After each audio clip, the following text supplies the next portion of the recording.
उत्तर भारत के इंफ्रास्ट्रक्चर में एक नए युग की शुरुआत हो चुकी है। दिल्ली और देहरादून, जो दो महत्वपूर्ण राज्यों की राजधानियां और आर्थिक केंद्र है, अब एक दूसरे के बेहद करीब आ गए हैं। जिस सफर में पहले 6 घंटे से अधिक का समय और भारी ट्रैफिक की थकान झेलनी पड़ती थी, अब वह Delhi Dehradun economic corridor expressway की बदौलत मात्र 2.5 से 3 घंटे रह गया है। यह कॉरिडोर केवल एक सड़क नहीं, बल्कि उत्तर भारत की प्रगति की नई जीवन रेखा है। इस एक्सप्रेसवे की भव्यता को इसके तकनीकी आंकड़ों से समझा जा सकता है। इस परियोजना पर भारत सरकार ने लगभग 13,000 करोड़ रुपए खर्च किए हैं। पुराने रास्ते NH-58 की तुलना में यह नया मार्ग लगभग 210 किलोमीटर लंबा है, जिसने दिल्ली और देहरादून के बीच की दूरी को काफी कम कर दिया है। इसे 100 से 120 किलोमीटर घंटे की रफ्तार के लिए डिजाइन किया गया है। यह कॉरिडोर दिल्ली के अक्षरधाम से शुरू होकर बागपत, शामली, सहारनपुर होते हुए देहरादून के आशा रोडी तक पहुंचता है। इस एक्सप्रेसवे की सबसे बड़ी खासियत इसका 12 किलोमीटर लंबा एलिवेटेड सेक्शन है, जो राजाजी नेशनल पार्क के ऊपर से गुजरता है। यह सुनिश्चित करता है कि वाहनों की आवाजाही के नीचे जंगल में रहने वाले हाथियों और अन्य वन्य जीवों को कोई परेशानी ना हो। यह एक्सप्रेसवे सीसीटीवी कैमरों, दुर्घटना चेतावनी प्रणालियों और आधुनिक टोलिंग, फास्टैग, GNSS से लैस है। यह एक्सप्रेसवे हरिद्वार के लिए एक अलग स्पर शाखा भी प्रदान करता है, जिससे दिल्ली से हरिद्वार की दूरी भी कम हो गई है। इसके कई लाभ हैं। और इसलिए मैं कहता हूँ 21वीं सदी का भारत आधुनिक इंफ्रास्ट्रक्चर के जिस नए युग में प्रवेश कर रहा है, वो अभूतपूर्व है, अकल्पनीय है।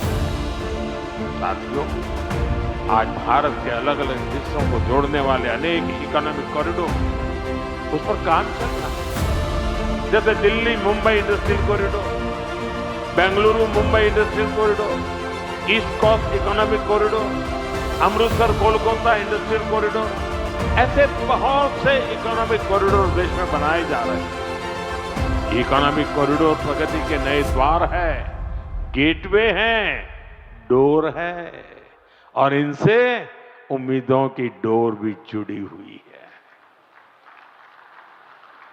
इकोनॉमिक कॉरिडोर सड़क के अलावा नए नए व्यापार कारोबार का मार्ग बनाते हैं। फैक्ट्रियों के लिए, गोदामों के लिए पूरा नेटवर्क, उसका आधार तैयार करते हैं। साथियों, देहरादून दिल्ली इकोनॉमिक कॉरिडोर से भी इस पूरे क्षेत्र का कायाकल्प होने जा रहा है। पहला फायदा तो यह है कि इससे समय बचेगा, आना जाना सस्ता और तेज होगा, लोगों का पेट्रोल डीजल कम खर्च होगा, किराया भाड़ा कम होगा, और दूसरा बड़ा फायदा रोजगार का होगा। अब इसके निर्माण में 12,000 करोड़ रुपए खर्च हुए तो हजारों श्रमिकों को काम मिला है।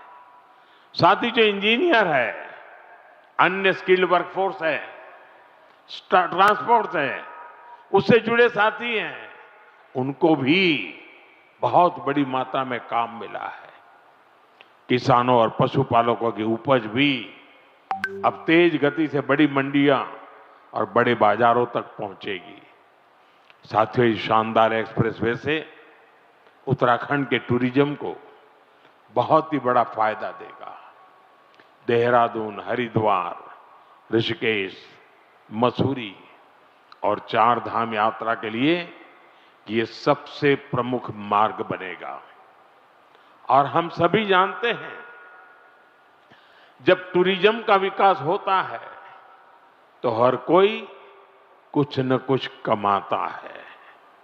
होटल हो, ढाबे वाले हो, टैक्सी हो, ऑटो हो, होम स्टे हो, सबको इसका फायदा होता है।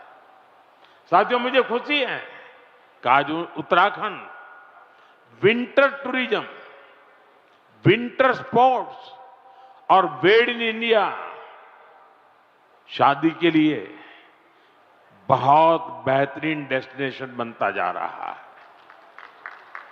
दिल्ली देहरादून इकोनॉमिक कॉरिडोर भारत के पीएम गति शक्ति मास्टर प्लान का एक चमकता उदाहरण है। यह न केवल दो शहरों को जोड़ता है बल्कि उत्तर प्रदेश और उत्तराखंड की ग्रामीण अंचलों को आधुनिकता की मुख्य धारा में लाता है। यदि हम पर्यावरण के प्रति सजग रहे और सड़क सुरक्षा के नियमों का कड़ाई से पालन करें तो यह कॉरिडोर आने वाले दशकों तक उत्तर भारत की समृद्धि का आधार बना रहेगा।